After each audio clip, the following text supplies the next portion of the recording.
오늘 우리가 함께 나눌 말씀은 에베소서 6장 10절에서 18절까지 말씀입니다.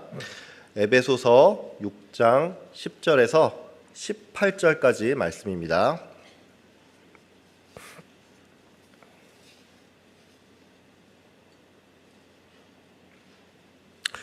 찾으신 줄 알고 제가 봉독하겠습니다.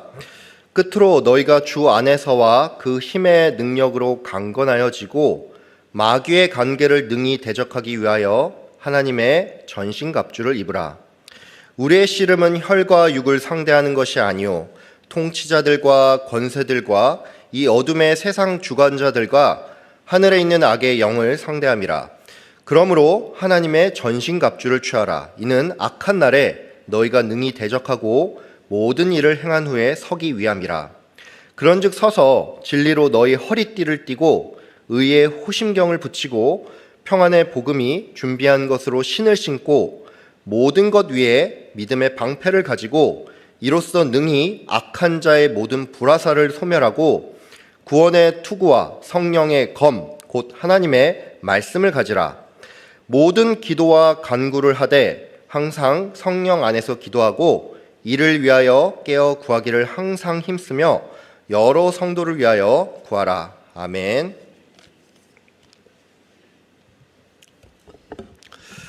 여러분 새해 시작한 지 이제 7일 정도 지났는데 새해 잘 보내고 계시죠? 잘 못 보내시는 것 같네요. 다시 한번 여쭤보겠습니다. 새해 잘 보내고 계시죠? 감사합니다. 오늘이 이제 1월 첫 주일인데 이제 성도님들 간에 새해 인사를 좀 나누자는 차원에서 앞뒤 좌우로 최대한 많은 분들과 이렇게 인사 나눴으면 합니다.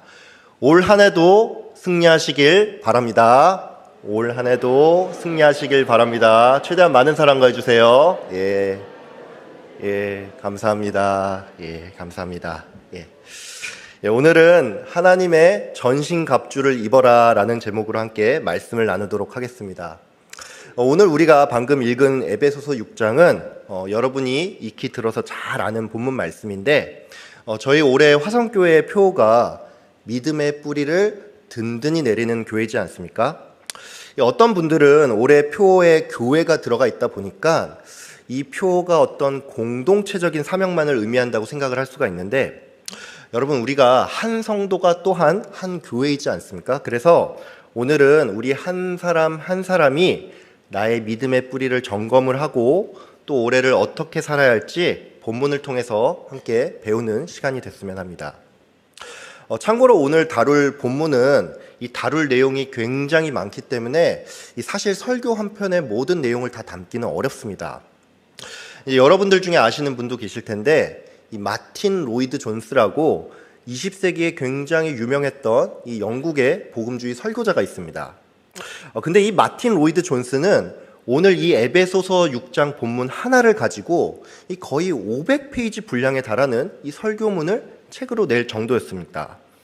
그러니까 오늘 본문은 신학적으로도 중요한 부분이 많고 또 다뤄야 할 내용도 굉장히 많은데 시간 제약상 이것을 다 설명드릴 수는 없고 대신 좀 압축적으로 에베소서의 배경 전반을 설명을 하고 오늘 본문을 좀 빠르게 보도록 하겠습니다. 설교에 앞서서 여러분께 하나를 좀 당부를 드리자면 이 주일 오후 예배 시간이 또 굉장히 피곤한 시간이잖아요. 그래서 여러분이 이제 저의 설교를 듣다가 이제 5분, 10분 정도 지났을 때 이제 깊은 숙면의 세계에 들어갈 수가 있는데 괜찮습니다. 하나님께서 사랑하는 자에게 잠을 주시기 때문에 여러분이 저의 설교를 듣다가 눈을 감는 것은 하나님께서 여러분을 사랑한다는 증거입니다. 믿으시죠? 믿으시면 아멘 하시기 바랍니다. 여러분 이제 졸아도 되는데 이제 대신 한 가지를 좀 부탁을 드리자면 여러분 혹시 나중에 이제 주중에라도 시간이 되시면 유튜브를 통해서 만약 깜빡 졸아서 못 들었다면 주중에라도 한번 설교를 다시 들어보시면 감사하겠습니다.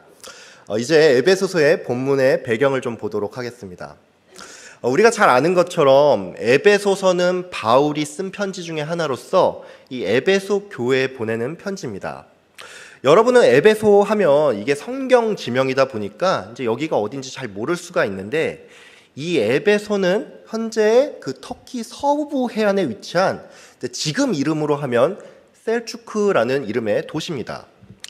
참고로 이 도시는 셀추크라는 현대의 이름이 있기는 한데 이 지역은 여전히 에베소로 잘 알려져 있습니다. 여기 계신 성도님들 대부분은 이제 오늘처럼 성찬식이 아니면 이 알코올을 전혀 이제 섭취하지 않는 분도 계실 텐데, 그래서 아마 모를 텐데 이 수입 맥주 중에 보면은 에페스라는 맥주가 있거든요. 근데 이게 터키산 맥주인데 이 에페스가 성경에서 말하는 그 에베소를 의미합니다. 여러분 참고로 제가 이것을 예를 들었는데, 여러분 제가 에베소서를 공부하다가 우연히 알게 된 것이니까 이상한 소문을 퍼뜨리시면 안 됩니다. 여러분, 지명을 상표 이름으로 썼다는 게 무슨 말이죠? 그 지역이 유명한 지역이라는 말이죠. 실제로 에베소는 과거 소아시아 지역의 수도로서 이 기독교 역사에 있어서도 예루살렘, 안디옥과 함께 이 3대 도시로 꼽힐 정도로 큰 도시였습니다. 그러니까 이 에베소서는 그 당시에 상당히 큰 도시인 이 에베소에 보내는 편지라는 것이죠.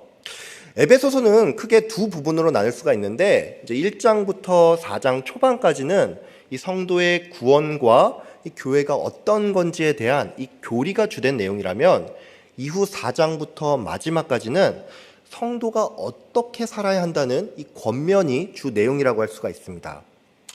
참고로 이 에베소서는 바울의 다른 서신 중에 하나인 갈라디아서나 고린도전서, 후서와는 다르게 그 지역 교회가 안고 있는 문제에 대한 논의는 딱히 보이지를 않습니다. 에베소서에 이런 내용이 보이지 않는 데는 나름의 이유가 있습니다. 그 이유가 뭐냐면 에베소 교회가 모범적인 교회였기 때문입니다. 사도행전을 보면 바울의 전도 여행이 나오죠. 근데 에베소 사람들은 바울이 복음을 전했을 때 예수님을 믿고 나서 자기들 집에 있는 마술 서적을 다 꺼내와서 이것을 불태워버릴 정도였습니다. 그러니까 이 말은 에베소 교인들이 성도답게 살아가는 일에 나름 관심도 또 열심도 있었다는 것입니다. 이것은 요한계시록을 통해서도 우리가 어느 정도 유추를 할 수가 있습니다. 요한계시록에 보면 이 소아시아의 7교회에 대한 예수님의 칭찬과 책망이 나오는데, 에베소 교회는 그 중에 가장 첫 번째 교회로서 나름 칭찬을 받던 교회라는 것을 알 수가 있습니다. 에베소 교회는 성도들이 복음을 위해서 인내를 하며 또 거짓 교사를 내쫓는 일에 열심이었다라고 말하고 있습니다. 물론 예수님께서는 에베소 교회를 향해서 처음 행위를 기억하라 라면서 회개를 독려하기도 하는데, 이 요한계시록이 쓰여진 시기가 에베소서의 작성 시기부터 약 30년 뒤라는 것을 감안을 할 때 적어도 바울이 편지를 써서 보냈을 무렵에는 이 에베소 교회가 굉장히 모범적이었다는 것입니다. 에베소서는 이런 이유로 편지의 내용 전반이 이 교회의 특정 문제를 다룬다기보다는 다소 좀 보편적이고 정석적이라고 할 수가 있습니다. 문제는 이 때문에 이 에베소서가 다소간 오해를 받는다는 것인데, 그 오해가 어떤 거냐 하면 에베소서는 이 사실 에베소 교회가 아닌 그냥 일반 성도를 향해서 누군가가 작성을 한 글이고, 그 누군가는 바울이 아닌 후대에 이 바울의 추종자들이 골로새서를 참고를 해서 이와 비슷한 내용으로 글을 썼다라는 이런 오해가 있다는 것입니다.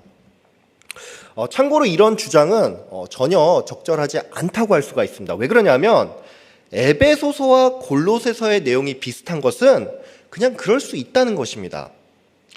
두 편지는 저작 시기가 비슷할 뿐만이 아니라 두 교회가 서로 인근에 위치해 있었습니다. 즉 이 말은 비슷한 형편에 있는 교회를 향해서 비슷한 시기에 사도 바울이 편지를 썼기 때문에 이 편지의 내용이 크게 다르지 않을 수도 있다는 것입니다.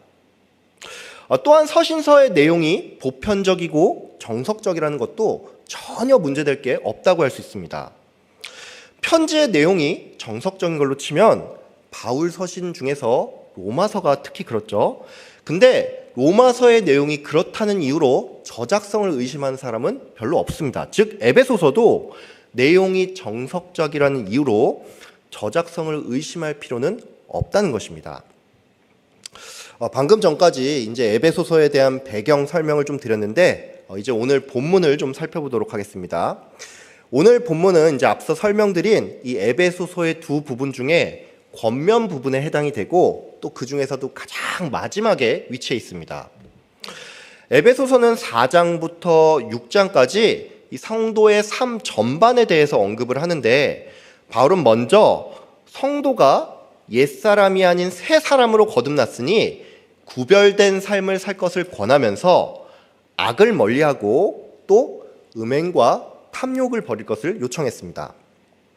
또한 바울은 아내와 남편, 부모와 자식, 종과 상전처럼 각종 인간관계에 있어서 성도가 지켜야 할 것들에 대해서 구체적으로 설명을 한 뒤에 마지막으로 오늘 본문을 통해서 성도가 영적 전쟁을 준비해야 한다라고 설명을 했습니다.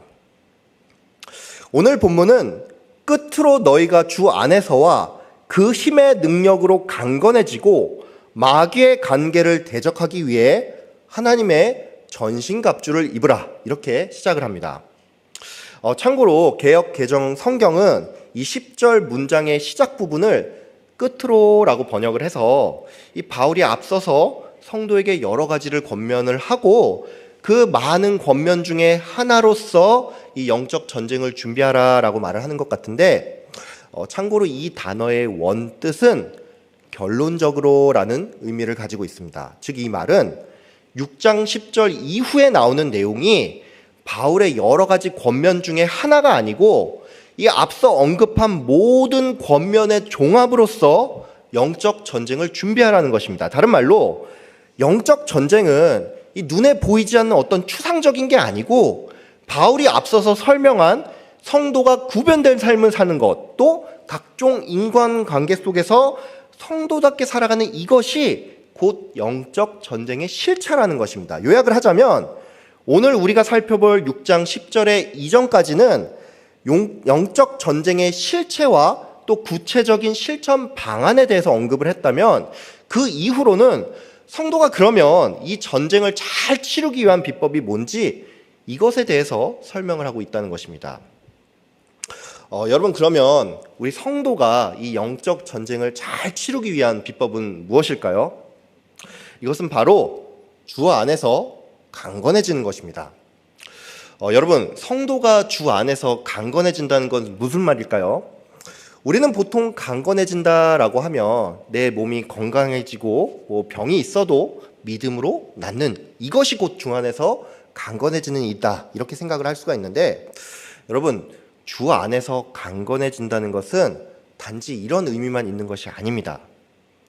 주 안에서 강건해진다는 것은 예수님의 포도나무 비유를 통해서 알 수 있는 것처럼 우리가 예수 그리스도라는 나무에 접붙어서 나무가 제공하는 생명을 받고 강건해진다는 것입니다.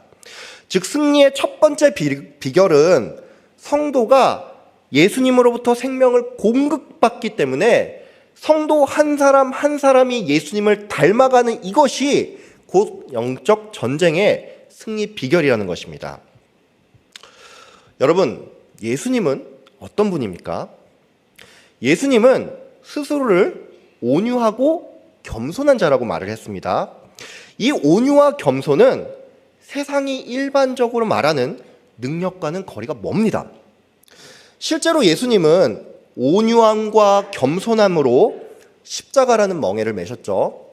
여러분, 우리가 조금만 생각해 보면 알 수가 있지만 세상 관점으로 볼 때 예수님이 십자가형을 당한 것은 명백한 실패입니다. 즉 성도가 비록 세상이 볼 때는 나약하고 실패한 인생 같아도 우리가 예수님을 닮아서 겸손하고 온유하게 여러 환난과 어려움을 인내하고 있다면 우리는 지금 승리하는 삶을 살고 있다는 것입니다. 바울은 영적 전쟁의 비법으로 이제 두 번째로 하나님의 전신갑주를 입으라고 말했습니다. 여러분, 전신갑주가 뭐죠? 온몸에 걸치는 갑옷이죠. 바울은 당시에 쉽게 볼 수 있었던 이 로마 군병들의 갑옷을 예로 들어서 성도들에게 이 하나님의 전신갑주를 입으라고 했는데, 특별히 이것을 세분화해서 구원의 투구, 믿음의 방패, 말씀의 검, 의의 호심경, 진리의 허리띠, 복음의 신발, 이렇게 나눠서 설명을 했습니다. 우리는 이 지점에서 한 가지 좀 궁금한 게 생길 수가 있습니다. 그게 뭐냐면 이 하나님의 갑옷을 입고 뭐 영적 전쟁에서 승리해라 이렇게 간단하게 말을 해도 되는데 바울은 왜 이것을 굳이 이 진리를 허리띠에 비유를 하고 구원을 이 투구에 비유를 했는지 이런 의문이 좀 들 수가 있다는 것입니다. 참고로 이와 관련해서 이제 개인적인 이야기를 하나 하자면 제가 이제 2019년에 신대원 1학년 때 이 학교가 개강을 하면 수련회를 하거든요. 근데 그 수련회 때 수련회 주제가 이 에베소서 6장이었습니다. 이 수련회 때 강사분이 와서 이 에베소서 6장 본문을 가지고 그분이 하루는 이제 진리의 띠가 무엇인지 또 하루는 이 복음의 신발이 무엇을 의미하는지 이렇게 쭉 설명을 했는데 이 3일 동안 거의 8개, 9개 정도의 특강으로 이것을 진행을 했습니다. 여러분 제가 이 얘기를 왜 드리냐 하면 이 에베소서 6장은 그냥 전체적인 의미로서 성도가 하나님을 의지해서 영적 정쟁에서 승리해야 한다 뭐 이런 거를 아는 것도 중요한데 각 항목별로 이게 어떤 의미인지를 아는 것도 중요하다는 것입니다. 바울이 하나님의 전식 갑주를 이 항목별로 비유를 한 것은 분명한 이유가 있습니다. 다른 말로 바울이 아무 생각 없이 대충 비유를 쓴 게 아니라는 것입니다. 여러분 우리도 그렇지 않습니까? 우리는 예를 들어서 이제 어떤 사람의 얼굴 표정이 밝을 때 그 사람의 얼굴이 해처럼 빛난다라 뭐 이런 말을 하기도 하죠. 우리는 결코 너의 발바닥이 해같이 빛나 뭐 이런 말을 쓰지 않습니다.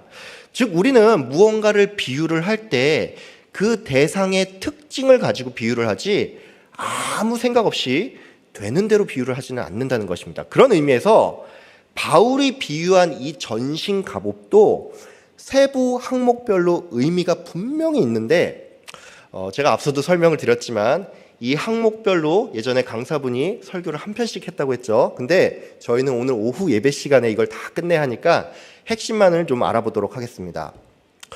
먼저 진리의 허리띠에 대해서 알아보겠습니다. 여러분 이 허리띠는 우리가 생각하는 그냥 벨트 같은 게 아닙니다. 로마 군병이 착용을 했던 허리띠는 이 허리를 묶는 것뿐만이 아니라 급소와 허벅지까지를 보호하는 이 하의를 의미합니다. 로마 군인이 착용한 허리띠는 무엇보다도 군인들이 힘을 낼 때 큰 도움을 줍니다. 이 성경 잠언에 보면 허리를 단단히 동여매고 일을 한다라는 표현이 있는데 이것은 사람이 몸을 움직일 때 허리를 많이 쓰기 때문에 그렇습니다.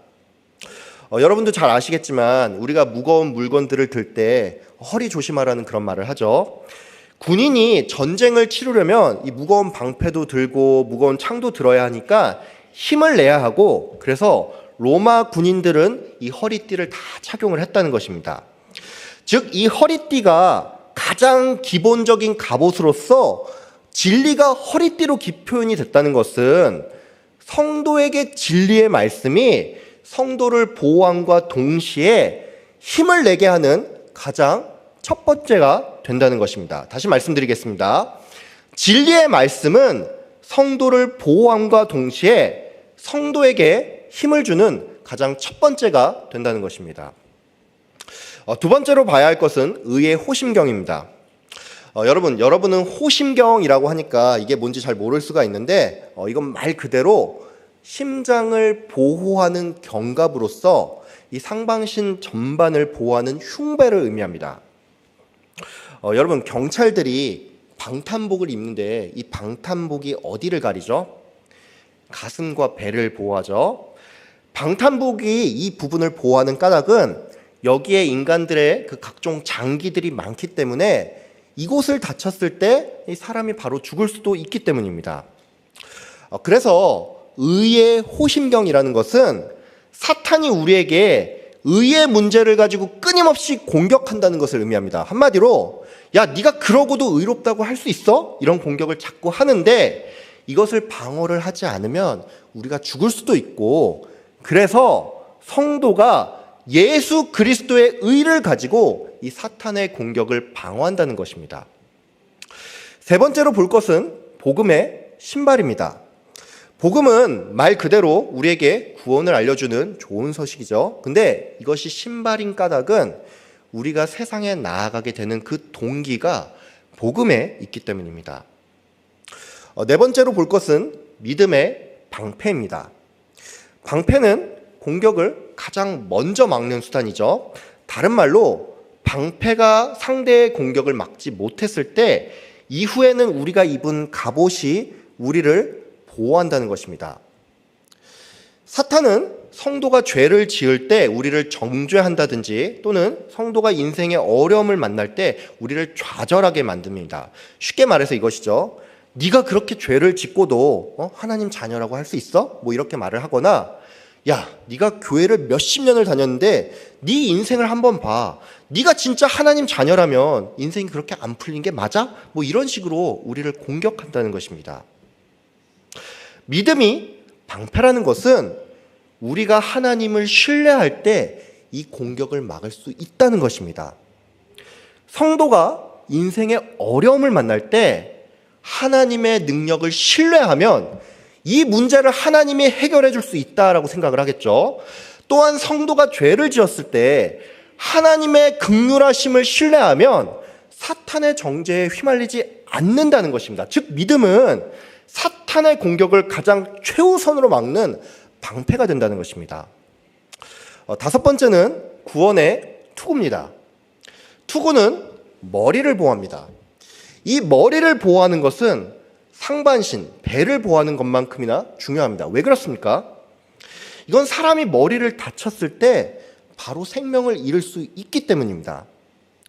사탄은 성도의 생명을 뺏기 위해서 잘못된 지식이나 생각을 머리에 넣어서 우리의 구원을 의심하게끔 만듭니다. 그렇기 때문에 구원이 투구로 비유가 된다는 것은 성도가 구원의 확신을 통해서 이 사탄의 공격을 방어한다는 것입니다. 마지막은 말씀의 검입니다. 이 말씀의 검은 이 하나님의 전신 갑옷 중에 유일하게 공격 무기죠. 여러분, 최선의 방어는 공격이다, 이런 말이 있죠. 여러분, 이 말이 무슨 말입니까? 상대를 공격할 때 상대는 나의 공격을 막기에 바빠지고 그래서 공격이야말로 나를 방어하는 최선이 된다는 말이죠. 사도 바울은 말씀이 곧 사탄을 공격하는 검이라고 말했습니다. 여러분, 그렇기 때문에 예수님께서 이 사탄의 시험을 신명기의 말씀으로 이겼다는 것은 예수님께서 그냥 사탄의 공격을 막아내기에 급급했다는 것이 아니라 오히려 말씀을 가지고 더 강한 공격을 퍼부어서 사탄을 쫓아내버렸다는 것입니다. 여러분, 그렇습니다.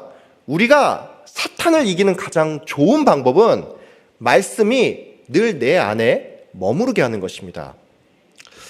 방금 전까지 이제 에베소서 6장을 가지고 이 하나님의 전신 갑옷이 어떤 건지 이제 항목별로 간단하게 좀 알아봤는데, 오늘 본문을 통해서 저는 여러분께 한 3가지 정도를 권면을 드리도록 하겠습니다. 첫 번째로 여러분, 성도에게 있어서 이 전쟁의 대상은 사탄이라는 것을 꼭 기억하길 바랍니다. 근데 제가 이렇게 말씀을 드리면 목사님, 여기 있는 사람들 중에 사탄이 우리 적인 거 모르는 사람 아무도 없어요, 뭐 이렇게 반문을 하는 분도 계실지 모르겠는데, 여러분 생각을 해보면 알 수가 있지만 우리가 이걸 머리로는 너무나 잘 알고 있는데 우리의 삶을 돌아보면은 이걸 까먹는 순간이 너무나도 많다는 것입니다. 여러분, 여러분의 삶에서 전쟁의 대상은 누구입니까? 우리는 많은 경우에 눈에 보이는 대상과 소위 말해서 지지고 볶고 싸우고, 만약에 싸우거나 욕을 할 수가 없으면 은근히 뒷담화를 하면서 살아갑니다. 우리에게 있어서 전쟁의 대상은 많은 경우에 뭐 직장 생활이나 각종 사회 생활 중에 만나는 사람이거나 때로는 나의 가족이 물론 사랑하기도 하지만 전쟁의 대상이 되기도 합니다. 많은 사람들은 자신의 남편이나 아내와 싸우는가 하면 나랑 정치적인 견해가 다른 사람, 어떤 정당이 내 원수라고 생각하는 사람도 많습니다. 근데 여러분, 성도의 적은 이게 아니라는 것입니다. 오늘 본문 11절에 보면 마귀의 간계를 대적하라는 말이 나오죠. 여러분, 마귀의 가장 큰 계략이 뭔지 아십니까? 그건 바로 자기 정체를 드러내지 않는다는 것입니다. 우리가 주일학교 시절에는 이 사탄 마귀가 눈에 보였죠. 청년 선생님들 중에 하나가 이 검은색 옷을 입고 이 머리에 뿔 달린 이 분장을 하고 나오면 사탄 마귀 싫어요, 저리 가! 뭐 이렇게 말을 하고는 했는데, 그때보다 성경을 훨씬 더 잘 아는 지금 우리들 눈에는 이 사탄이 보이지 않는다는 것입니다. 가끔 보면은 특별히 이제 신사도 운동을 추종을 하는 이 기독교 이단들이 자신들은 일반 성도와는 다르게 이 어떤 사람의 집에 가면 그 집에 있는 마귀가 눈에 보인다, 뭐 이런 말을 하기도 하는데, 여러분, 마귀가 그렇게 사람 눈에 쉽게 보이면 누가 과연 마귀한테 넘어가겠습니까? 마귀는 우리를 넘어뜨리고 시험하면서도 정작 우리가 뭐 때문에 넘어진지도 모르게 하는 것이, 이게 바로 마귀의 가장 큰 계략입니다. 마귀는 성도의 대적이 자신을 향하는 것이 아닌 다른 무언가로 돌리는데 선수입니다. 여러분, 실제로 전략 중에 보면 이런 게 있습니다. 이 어떤 나라가 이 내부 갈등이 심할 때 이 갈등을 막기 위해서 이 외부의 적을 세우는 전략이 있습니다. 이 전략은 과거부터 지금까지 굉장히 자주 또 변형된 형태로 많이 사용됐습니다. 예를 들어서 일본은 과거에 전국시대를 거쳐서 나라가 막 통일이 됐을 때 나라가 불안해지니까 명나라를 침공해야 한다면서 결국에는 임진왜란을 일으켰습니다. 이것은 싸움의 대상을 바꾸는 전략 중에 하나입니다. 정치권도 이런 전략을 많이 씁니다. 자신을 향한 비난의 화살을 돌리기 위해서 이 어떤 대상을 내세우고 또 언론을 부추겨서 마녀 사냥을 주도한다는 것이죠. 여러분, 이것은 굉장히 질이 나쁜 전략인데 마귀가 이 전략의 선수라는 것입니다. 그러니까 여러분 모두 영적인 눈을 좀 뜨시고 단순히 내 눈에 보이는 무엇이 또는 누군가가 아닌 그 이면에서 성도의 마음을 흔들고 악한 일을 조장하는 이 사탄을 정확하게 바라보시고 이를 잘 대적하기를 바랍니다. 두 번째로 우리가 주목할 것은 오늘 본문이 언급한 갑옷의 첫 번째가 진리의 띠이고 마지막이 성령의 검이라는 것입니다. 즉 성도는 진리의 말씀을 기초로 갑옷을 입고 성령의 검, 즉 하나님의 말씀으로 사탄을 물리친다는 것입니다. 여러분, 성도가 의롭게 된 사실을 어떻게 알 수 있습니까? 구원의 확신은 어떻게 가집니까? 성도는 뭘 근거로 복음을 전하고 또 뭘 근거로 믿음이 생깁니까? 여러분, 이 모든 것은 말씀을 근거로 합니다. 여러분, 올 한 해 특별히 이 믿음의 뿌리를 든든히 내리기 위해서 말씀 읽는 일에 힘쓰는 여러분 되길 바랍니다. 여러분, 물론 신앙생활에 있어 체험도 중요합니다. 근데 체험은 주관적인 증거이기 때문에 이것은 우리의 신앙을 온전히 보호할 수 없습니다. 주관적인 증거는 말 그대로 주관적이기 때문에 내 인생에 다시 어려움이 찾아오면 이 과거에 있던 체험들이 사실 별 의미 없던 거 아니야? 뭐 이런 생각을 충분히 불러일으킬 수 있습니다. 예를 들어서 어떤 사람이 병에 걸렸을 때 이 소위 신유 은사가 있다는 사람이 그 사람에게 다가가서 당신의 병이 나을 겁니다 라고 하면 우리가 이 말을 들을 때는 위로가 되겠죠. 근데 정작 그 사람의 병세가 악화될 때는 이 말을 전혀 믿을 수가 없다는 것입니다. 반면에 성도에게 있어 영생이 주어졌다는 성경 말씀은 어떤 상황 가운데서도 우리에게 궁극적인 위로가 될 수 있다는 것입니다. 여러분, 성경 말씀은 하나님의 약속입니다. 그러니까 여러분 모두 주관적 체험을 의존하는 것이 아닌 객관적인 말씀으로 승리를 하시고 매 순간 답을 찾는 여러분 다 되길 바랍니다. 마지막으로 여러분이 하나님의 전신갑주를 입고 영적 전쟁에서 승리할 때 여기서 만족하지 마시고 역시나 영적 전쟁을 치르는 다른 성도들을 위해서 특별히 다음 세대를 위해서 늘 기도하는 여러분 되길 바랍니다. 사도 바울은 이 에베소 교인들에게 하나님의 전신갑주를 입으라라고 말을 한 뒤에 항상 성령으로 기도하며 깨어 구하되 여러 성도를 위하여 구하라라고 말을 했습니다. 즉 이 말은 교회가 뿌리를 든든히 내리기 위해서는 나 혼자만으로는 안 되고 여러 성도의 신앙을 위해서 우리가 늘 기도해야 한다는 것입니다. 여러분은 지금 이 자리에 어떻게 나오셨습니까? 여러분들 중에 어떤 분들은 내가 믿음의 1세대다 뭐 이런 분도 계시고 스스로 교회에 열심히 출석을 하는 분도 계시겠지만 대부분의 성도님들은 나의 부모님께서 나를 생각하며 눈물로써 기도했기 때문에 여러분이 지금 이 자리에 있는 것입니다. 여러분이 이 자리에 있는 것은 여러분을 전도하기 위해서 누군가가 끊임없이 기도했기 때문이며 이 교회에서 30년, 40년 전 먼저 있었던 믿음의 선배들이 다음 세대를 위해서 성령으로 뜨겁게 기도하며 간구했기 때문에 여러분 지금 이 자리에 있다는 것입니다. 여러분, 성도는 내 신앙생활 하나 잘하는 것으로서 소임이 끝나는 게 아닙니다. 믿음의 선배들은 믿음의 다음 세대를 위해서 정말로 디딤돌이 되었고 그래서 우리가 지금 이 자리에 있는 것입니다. 여러분, 요즘 많은 교회들이 어렵다고 하죠. 이 대부분의 교회가 온통 나이 든 성도님들밖에 없고 그래서 이분들이 소천을 하면 이 예배당이 텅텅 비게 될 거라는 뭐 그런 암울한 이야기들이 많습니다. 근데 여러분, 성도는 세상이 그렇게 변해가니까 그런가 보다 하고 포기하는 사람들이 아니라 말씀과 기도로 이 세상의 흐름을 거스르고 세상을 뒤집어 놓는 사람들입니다. 여러분 모두 다음 세대를 위해서 뜨겁게 기도하시고 그래서 수많은 믿음의 다음의 세대들이 하나님을 이 자리에서 경배하는 것을 여러분 모두가 목격하는 그 일이 있기를 바랍니다. 여러분 모두 말씀을 기초로 올 한 해 승리하시고 또 다음 세대를 위해서 항상 기도하는 여러분 다 되길 바랍니다. 올 한 해 화성교회 모든 성도님들이 말씀과 기도로 믿음의 뿌리를 든든히 내리기를 주의 이름으로 축복하며 기도합니다. 아멘. 기도하겠습니다. 참 좋으신 하나님 아버지 감사합니다. 2024년 새해가 밝았고 또 주의를 허락하여 주신 감사합니다.